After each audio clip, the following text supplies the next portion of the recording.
வணக்கம். கதையோடு உறவாடு. இந்திரா சௌந்தரராஜனின் காற்றாய் மாறிவிடு எபிசோட் 8. சேனலுக்கு புதியவர்களுக்காக முன்கதை சுருக்கம். கருணாகரவர்மனும் குமரவேலும் நண்பர்கள். கருணாகரவர்மனுக்கு திருமணம் நடக்கிறதா இருக்கும். அதுக்காக இன்விடேஷன் கொடுக்கறதுக்காண்டி வர்றான். அப்போ குமரவேல் அவனுடைய கல்யாணத்துக்கு போகிறான். ஆனால் அவனுடைய திருமணம் நடக்கலை. ஏன்னா அவனை காணோம். யானைமலை அரச குடும்பத்தை சேர்ந்தவன். அந்த காட்டில் தான் அவன் காணாமல் போயிருக்கான்.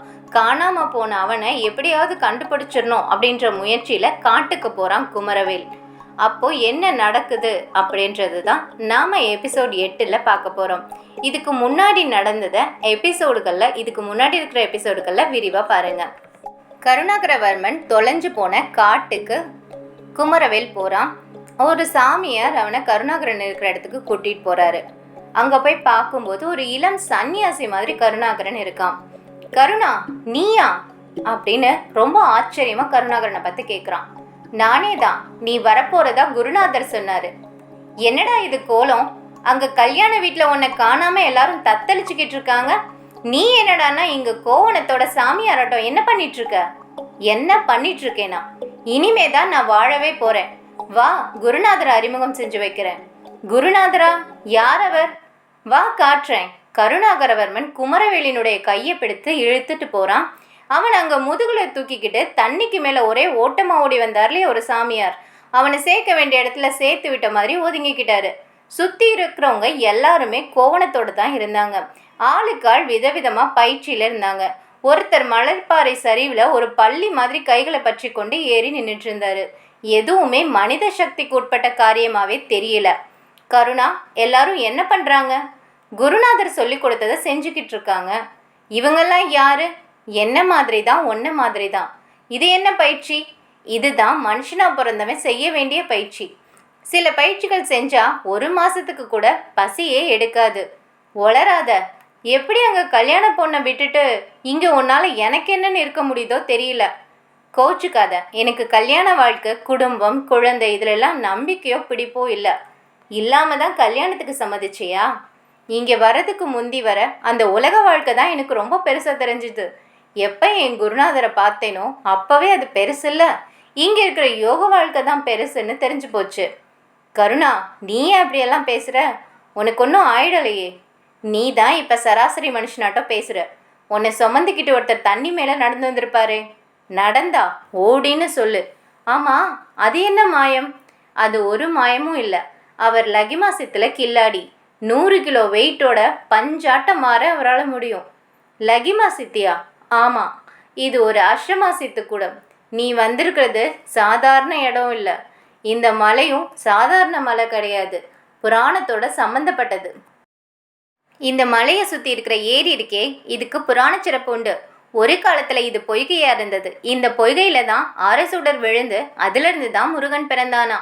அவனை சீராட்டி வளர்த்த கார்த்திகை பெண்கள் தங்கியிருந்த இடம் தான் இந்த குகை.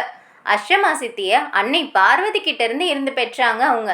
அதை இங்கே தவம் செஞ்சுட்டு வந்த ஒரு முனிவருக்கு உபதேசிச்சாங்க. அவர் வழி வழியாக நிறையா பேருக்கு சொல்லி கொடுக்க, அதோட தொடர்ச்சியில் இப்போ இங்கே இருக்கிறவர் தான் என்னோட குரு சரவணானந்த சாமி. கருணாகரவர்மன் புராண தொடர்போட சொன்னதை கேட்டு நம்புறதா இல்லாத கேட்டு சிரிக்கிறதானே குமரவேலுக்கு தெரியல. அவன் கருணாகரவர்மனோட விளக்கத்தில் ஒன்றுமே புரியாமல் குழம்பி போய் நிற்கிறான். வாப்பா, வந்துட்டியா அப்படின்னு ஒரு குரல் கேட்குது. கருணாகரவர்மன் சொன்ன அந்த சரவணானந்த சாமி தான் அவனை வரவேற்றபடி வந்தவர். சாமி, நீங்கள் சொன்ன மாதிரி என் சிநேகிதன் என்னை பார்க்க வந்துட்டான். சந்தோஷம். இந்த இடமும் மனுஷங்களும் உனக்கு அந்நியமாகவும் அதிசயமாகவும் இருக்கா? ஆமாம், இதெல்லாம் கனவா இல்லை நிஜமானே தெரியல. கனவில்லையே. நீ கனவுன்னு நினச்சா கனவு, நினைவுன்னா நினைவு. என்ன சாமி நீங்கள் இப்படி ஒரு பதிலை சொல்கிறீங்க?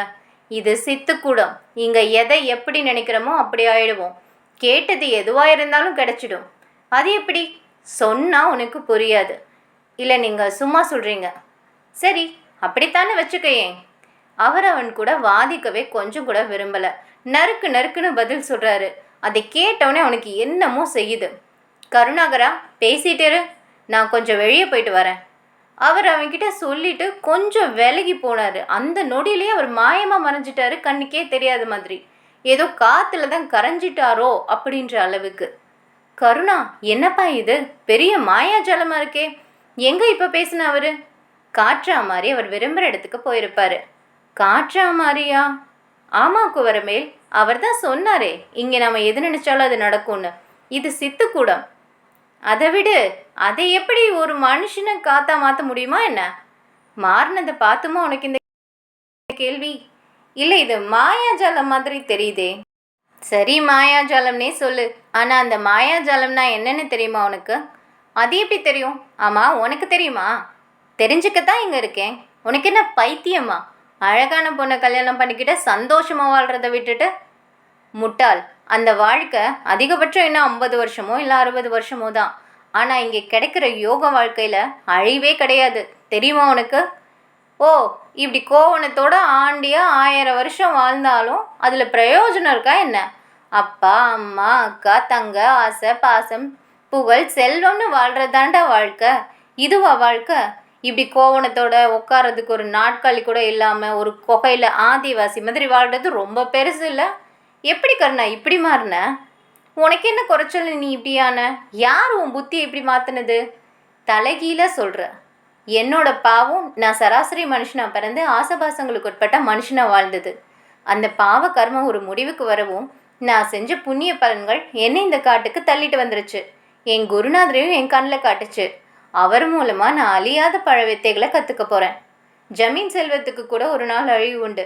ஆனால் இங்கே எங்களுக்கு கிடைக்க போகிற அஷ்டமாசியத்துக்கு மட்டும் அழிவே கிடையாது. கருணாகரவர்மன் ஒரு மேடை பேச்சாளன் மாதிரி பேச ஆரம்பிச்சிட்டான். குமரவேலுக்கு ஏற்கனவே ஆச்சரியம். ஒருத்தர் காற்றுல பறக்கிறாரு, ஒருத்தர் தண்ணியில் நடக்கிறாருன்னு. இதில் இவன் பேசுகிறத வேற மாதிரி இருக்குது. அவனுக்கு என்ன பண்ணுறதுன்னே தெரியல. அவன் பழசையெல்லாம் யோசித்து பார்க்குறான். செல்ஃபோனும் கையுமா கார்லேருந்து ஸ்டைலாக வருவானே, அப்படி ஒரு கருணாகரவர்மனா இப்படி பேசுகிறான். என்ன ஸ்டைலாக சிகரெட் பிடிப்பான் அவன், இன்னைக்கு இப்படி பேசுகிறான். ஒருவேளை சாமியார்லாம் மூல செலவு செய்வாங்களே, அந்த மாதிரி இவனுக்கும் ஏதாவது செஞ்சுட்டாங்களோ, அதனால தான் இப்படி பேசுகிறானோ? இவன் மட்டுமா இப்படி இருக்கான்? எல்லாருமே காணா போன எல்லாருமே ஏதோ ஒரு குடும்பத்துலேருந்து வந்தவங்க தானே. அவங்க குடும்பமே அங்கே கஷ்டப்பட்டுட்ருக்கு. ஆனால் இவங்கெல்லாம் இங்கே உட்காந்து யோகா பண்ணுறேன் உட்காடுறேன்னு சொல்லி என்னமோ பண்ணிகிட்ருக்காங்க. இப்படி காணாம போனவங்கள அங்கே வெளியே போலீஸ் டிபார்ட்மெண்ட் அவ்வளவு தேடிட்டுருக்கு. இங்கே என்ன தான் நடக்குது? ஒருவேளை கருணாகரனும் இதில் மாட்டிக்கிட்டானோ? அவனை வெளியவே கொண்டு போக முடியாதோ? இப்படி விதவிதமாக அவனுக்குள்ள நிறைய எண்ணங்கள். எப்போவுமே ஒரு விஷயம் வெளியே இருந்து பார்க்கும்போது ஆச்சரியம் அதிசயமாக இருக்கும். அதுவே தனக்கு நடக்கும்போது அது அனுபவமாக இருக்கும். ஆனால் அப்படி ஒரு அனுபவம் குமரவேலுக்கு கிடைக்க போகுதுன்றதை கூட அவனால் அப்போ உணர முடியலை. அவனுக்குள்ள ஒரே ஆச்சரியம்தான். ஆச்சரியமும் நிறைய கேள்விகள், சந்தேகங்கள் அப்படின்னு சொல்லிட்டு அவனும் அவனை பார்த்துட்டு கேட்குறான். இவன் கேட்க ஆரம்பிக்கவுமே கருணாகரவர்மன் புன்னகையோட பார்த்தபடியே இருக்கான். என்னதான் குமரவேல்னால கண்ட்ரோல் பண்ண முடியலை அப்படின்னாலும் அத்தனை சந்தேகத்தையும் ஒட்டு மொத்தமாக கருணாகரவர்மன் மேலே குவிக்க முடியாது இல்லையா? அதனால இத்தனையும் அவன் மனசுக்குள்ளே தான் நினைக்கிறான். எதையும் அவன் கேள்வியாக இன்னும் கேட்கல. ஆனாலும் கருணாகரவர்மன் எல்லாமே புரிஞ்ச மாதிரி சிரிக்கிறான். என்னென்னவோ தோணுதில்ல உனக்குள்ள அப்படின்னு கேள்வியாக வேற கேட்குறான். ஆமாம், காலேஜ் லைஃப்லேயே கூட கிளாஸ் போர் அடிக்கக்கூடாதுன்னு ரொம்ப எதிர்பார்ப்பேன். எப்போவும் கலகலன்னு இருக்கத்தான் விரும்புவேன். யாராவது கோயில் பிரசாதம்னு கொடுத்தா 1008 கேள்வி கேட்ப. நெத்தியில் வச்சுக்க விபூதி வச்சுக்க எவ்வளவு யோசிப்ப. நீ இப்படி கோவணத்தோட இங்கே நிற்கிற. இவ்வளோ தான் உன்கிட்ட கேள்விகளா இல்லை இன்னும் இருக்கா? என்னத்தை சொல்ல? எப்படி கருணா மனசு மாறின? அப்படி என்னதான் இருக்கு இங்க? என்ன இல்லை இங்க? என்ன இல்லையா? உட்கார ஒரு நாட்கள் இருக்கா? குடிக்க ஒரு காஃபி கிடைக்குமா? கால் நீட்டி படுக்க ஒரு படுக்க? அட அவ்வளவு ஏன்பா? மேடு பள்ளம் இல்லாதபடி ஒரு சமதளம் முதல்ல இங்கே இருக்கா? உடம்போட சௌகரியங்கள் எல்லாத்தையும் மனசில் வச்சுக்கிட்டு கேள்வியை கேட்குறல்ல? வேற எதை மனசில் வச்சுட்டு கேட்க சொல்கிற? உடம்பு திடம் தானே முக்கியம். உடம்பு திடமாக இல்லைன்னு உனக்கு யார் சொன்னது? அங்கே பாரு. கருணாகரவர்மன் ஒரு இடத்த காட்டுறான். அங்கே ஒருத்தர் உட்காந்துருக்காரு. அவர் என்ன பண்ணுறாருன்றத பார்த்த உடனே குமரவேலுக்கு அப்படி ஒரு ஆச்சரியம். அப்படி அவர் என்ன பண்ணார் தெரியுமா? 5 விரலையும் உள்ளே விட்டார். ஒரு அதிசயம் மாதிரி அவரோட கை அப்படியே வாய்க்குள்ளே நுழைஞ்சு மார்பு வரைக்கும் போச்சு. கிட்டத்தட்ட கை முட்டி வரைக்கும் வாயில் போயிருச்சு. குமரவேலுக்கு சுருக்குன்னு இருந்துச்சு. அவர் வாய்க்குள்ளே கையை விட்டு வெளியே ஒரு பொருள் எடுக்கிறாரு. அது என்னடான்னு பார்த்தா அது அவரோட குடல் பாகம். அந்த குடல் பாகத்தை எடுத்து சுத்தப்படுத்தி மறுபடியும் வாய்க்குள்ளேயே அதை விட்டுட்டாரு. மறுபடியும் அது அங்கேயே போய் உட்காந்துருச்சு. இதை பார்த்தவனுக்கு தலையே கிரு கிருன்னு சுத்த ஆரம்பிச்சிருச்சு. இது இது என்ன மாயஜாலம் அப்படின்னு வாய் திறந்தே கேட்க ஆரம்பிச்சிட்டான். புரியாத வரைக்கும் எல்லாமே மாயஜாலம்தான், புரிஞ்சுக்கிட்டா ஒரு சாதாரண பயிற்சி. ஆனாலும் ரொம்ப கொடுமையாக இருக்கே. இதுவா கொடுமை? உடம்பை புரிஞ்சுக்கிட்டு அதை கட்டி ஆள்ற சாதுரியம். சாதுரியமா? இது ஒன்றும் சாதுரியம்லாம் இல்லை, வேற ஏதோ கண்கட்டு. கண்கட்டு செய்கிறவங்க எதுக்கு குமரவேல் இப்படி சிரமப்பட்டு யோகனிஷ்டையெல்லாம் செய்யணும்? நீ என்ன சொல்கிற? உன்னை கேள்வி கேட்கவே விட வேணாமே. நீ சொல்கிற அந்த கண்கட்டால் உன் வாயை கட்டுறதோ இல்லை மனசை மாற்றுறதோ பெரிய விஷயமா? அப்படி எதுவும் இங்கே நடக்கலையே. நீ கேட்குற எல்லா கேள்விக்கும் நான் பதில் சொல்லிக்கிட்டு தானே இருக்கேன் அப்படின்னு கருணாகரவர்மன் அடுக்கடுக்காக பதில் கேள்விகளை அவனும் திருப்பி கேட்க தான் செய்கிறான்.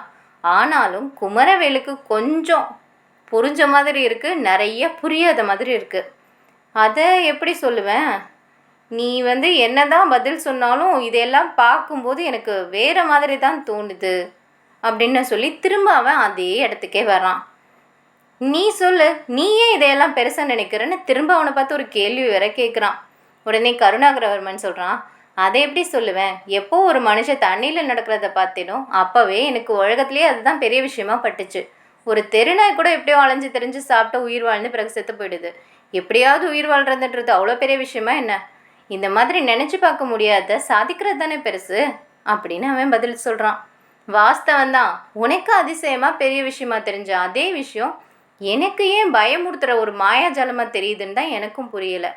அதனால தான் நான் கேள்வியாக கேட்டுட்ருக்கேன், நீ பதிலாக சொல்லிகிட்ருக்க. சரியாக சொன்ன.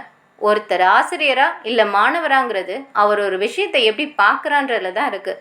ஒரு பாம்பு தூங்கிட்டு இருக்கு, அதை பழுதுன்னு நினச்சா தாண்டி போய்கிட்டே இருப்போம். ஆனால் ஒரு பழுதையே பாம்பாக நினச்சா ஒரு அடி கூட நம்மளால் எடுத்து வைக்க முடியாது. அப்போ எல்லாமே பார்க்குறதுல தான் இருக்குன்றியா? நிச்சயமா. எப்படி உன்னால் மட்டும் இந்த விஷயத்தை பயம் இல்லாமல் அபூர்வமான ஒன்றா பார்க்க முடிஞ்சுது? இதுக்கு ஒரே பதில் தான், அதுதான் கால நேரம். கால நேரமா? ஆமாம், கால நேரம்தான். இப்படி மொட்டையாக சொன்னால் எப்படி? ஏன் அறிவுக்கு இப்போ அவ்வளோதான் சொல்ல முடியும். இதுக்கு மேலே புரியணும்னா ஏன் குருநாதரை கேளு. அவன் சொல்கிறதுக்கும் அவர் வர்றதுக்கும் சரியாக இருந்தது. என்னப்பா, நிறைய சந்தேகங்களா? ஆமாம். நாங்கள்லாம் மனிதர்களா இல்லை பேய் பீசஸ்கள்னா? கிட்டத்தட்ட அப்படி தான். உன் சௌகரியத்துக்கு நினச்சிக்கையே. என்ன சாமி பதில் இது? உங்களை நான் தப்பாக நினச்சா நீங்கள் வருத்தப்பட மாட்டிங்களா? நீ நினைக்கிறதுக்கு நான் எதுக்கு வருத்தப்படணும்? எப்படி வருத்தப்படாமல் இருக்க முடியும்? ஒரு மனுஷன் வாழ்கிறதே 4 பேர் நல்ல விதமாக பேசலைன்னாலும் தப்பாக பேசிடக்கூடாதுன்னு தானே. அது ஒரு கூட்டமாக வாழ்கிற மனுஷ சமூகத்தில். இங்கே எங்கே இருக்க சமூகம்? இவ்வளோ பேர் இருக்கீங்களே, நீங்களாம் யார்? உலகத்தில் இருக்கிற கோடிக்கணக்கான உயிர்களில் நாங்களும் ஒரு உயிர். பிறப்பு இறப்புன்னு போய் மறுபடியும் பிறப்பு இறப்புன்னு ஒரு வட்டத்துக்குள்ளே சிக்கி சிக்கி திரும்ப திரும்ப பிறக்காம பிறப்புக்கும் இறப்புக்கும் ஒரு முடிவை தேடிட்டு இருக்க ஜீவன் முக்தர்கள். பிறப்பும் இறப்பும் நம்ம கையிலையா இருக்குது? அது சாமி கையிலன்னு சொல்லுவாங்க. சரி, எந்த சாமி கையில்? அது அது தெரியல. அப்போ உன் கையில் எதுதான் இருக்குது? என் கையில் அதுவே தெரியலையா? நீங்கள் சொல்ல வரதை நேராகவே சொல்லுங்கள். நான் இப்போ கோணலாக கேட்டேன். உன் கையில் என்ன இருக்குன்னு கேட்குறேன். உடம்புல தெம்பு இருக்குது, மனசில் எண்ணங்கள் இருக்குது, எதையும் ஏன் எதுக்கு எப்படின்னு கேட்குற அறிவு இருக்குது. இதெல்லாம் இருந்துட்டா போதுமா? போதாதா? ஒன்றை விட பல அறிவு குறைஞ்ச நீ அட்போன்னு நினைக்கிற பூச்சி புழு கூட ரொம்ப மேலானது. சந்தோஷமாக வாழுதுன்னு சொல்கிறேன், ஒத்துக்கிறியா? எப்படி? பசிக்கு சாப்பிட்றது, சாப்பிட்டது சிரிக்கிறதுக்காண்டி பறந்து போகிறது, திரும்ப சாப்பிட்றது, இதை தவிர அதுக்கு வேறு வேலை இல்லையே. இல்லை, ஆனால் அப்படி வேறு வேலை செய்யாமல் இருக்கிறது ஒரு மேலான விஷயமா? அப்போ எது மேலான விஷயம்? ஓடி ஓடி சொத்து சேர்த்துட்டு கடைசியில் எடுத்துகிட்டு போக முடியாமல் எப்போ சாவோன்னு கூட தெரியாமல் இருக்கமே, அதுவா? உங்கள் கேள்வியில் ஏதோ பெருசாக அர்த்தம் இருக்க மாதிரியும் இருக்குது, அதே சமயம் குழப்புற மாதிரியும் இருக்குது. என்னப்பா இது?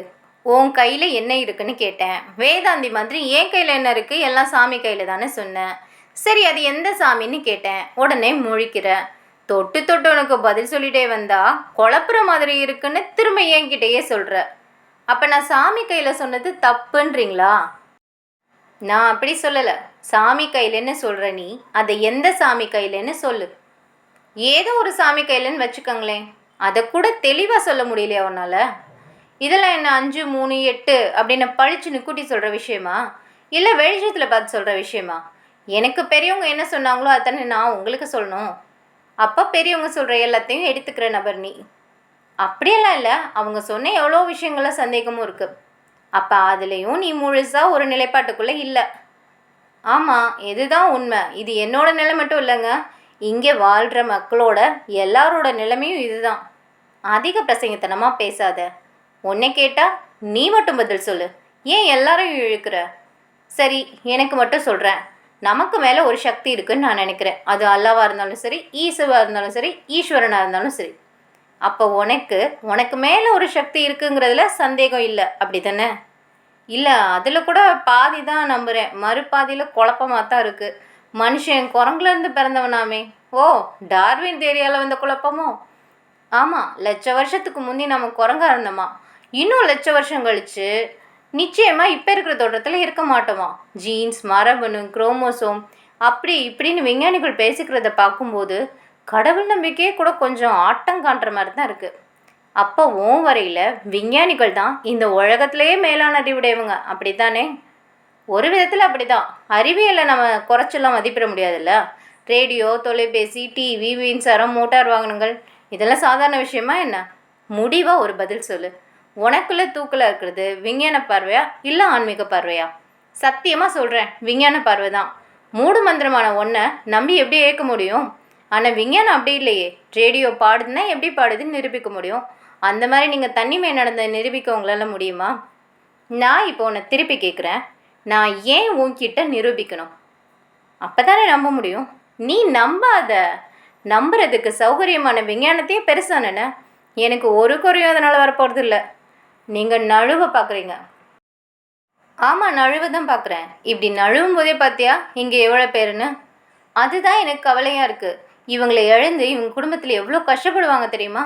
இருக்கலாம், ஆனால் இவங்க அஷ்டமா சித்தன்ற புதையில பார்த்துட்டும் நாங்கள் இப்படி சும்மா போகிறது அது பெரிய முட்டாள்தனமேன்னு என்கிட்டே எல்லாம் திருப்பி கேட்குறாங்க.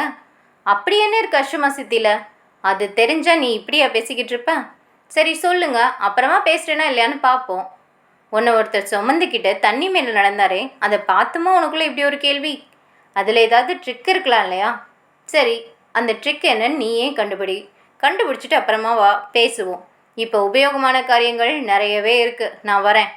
சரவானந்த சாமி பாட்டுன்னு வெட்டிட்டு கிளம்பிட்டாரு. குமரவேல், நானும் வரேன். உனக்கு நேரம் வரலடா, அதான் கண்ணால் பார்த்தும் உனக்கு பார்த்தது தப்பாக தெரியுது. இனியும் உன் கூட பேசிகிட்டு இருந்தா நேரம் விரயமாகிறது தான் மிச்சம். நான் கிளம்புறேன். நீ திரும்பி போகணும்ல?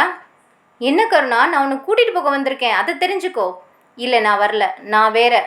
இன்னும் கரெக்டாக சொல்ல போனோன்னா நாங்கள் வேற, நீங்கள்லாம் வேற. நீ போ. டேய், அந்த பொண்ணோட எதிர்காலத்தை யோசிச்சு பார்த்தியா? அவள் ஏற்கனவே கல்யாணமாகி கல்யாணத்தன்னைக்கே கணவனை இழந்துட்டவ. இப்போ இந்த கல்யாணத்துக்கு முந்தைய உன்னை இழக்கிறது எந்த வகையிலடா சரி? இல்லைடா, அவளுக்கு எந்த இழப்பும் ஏற்பட போகிறதில்ல. இவ்வளவு தான் இப்போ என்னால் சொல்ல முடியும். என்னடா பேசுகிற? இந்த கல்யாணமும் நின்று போனால் அவளுக்கு கல்யாணம்னே ஒன்று நடக்காதுடா. யார் அவள் கழுத்தில் தாலி கட்டுவாங்க சொல்லு பார்ப்போம். ஏன் இவ்வளோ பேசுகிறல்ல, நீ தாலி கட்டு. என்னடா உளர்ற? நான் எப்படி? ஏன் உன்னால் முடியாதா? டேய், நான் ஒரு சாதாரண மிஷின் ஆப்ரேட்டர். அவள் ஜமீன்தாரினி, ஏணி வச்சா கூட எட்டாது. லாஜிக் எல்லாம் விஞ்ஞான புத்திக்கு தான். காலத்துக்கு அது சுத்தமாக கிடையாது. காலம் நினச்சா எது வேணாலும் எப்போ வேணாலும் நடக்கும். வாழ்க்கையில் லாஜிக் பார்க்காத. லைஃப்பில் லாஜிக்கே கிடையாது. ஒரு விஷயம் இப்படி தான் நடக்க முடியும்னு நினைக்கிறது நம்ம நம்பிக்கையாக இருக்கலாம், ஆனால் அதுக்கு எதிராகவும் புதிராகவும் எவ்வளோ விஷயங்கள் நடந்துக்கிட்டு தான் இருக்குது. அங்கே தான் நம்ம புரிஞ்சுக்க வேண்டியதே நிறைய இருக்குது. கருணா, நீ ரொம்ப பெரிய வேதாந்தி மாதிரி பேசுகிற. நீ காணாமல் போய் இன்னும் 2 நாள் கூட ஆகலை, அதுக்குள்ளே உனக்கு இவ்வளோ மாற்றமா? என்ன பார்த்து ஆச்சரியப்படுறதை விட்டுரு.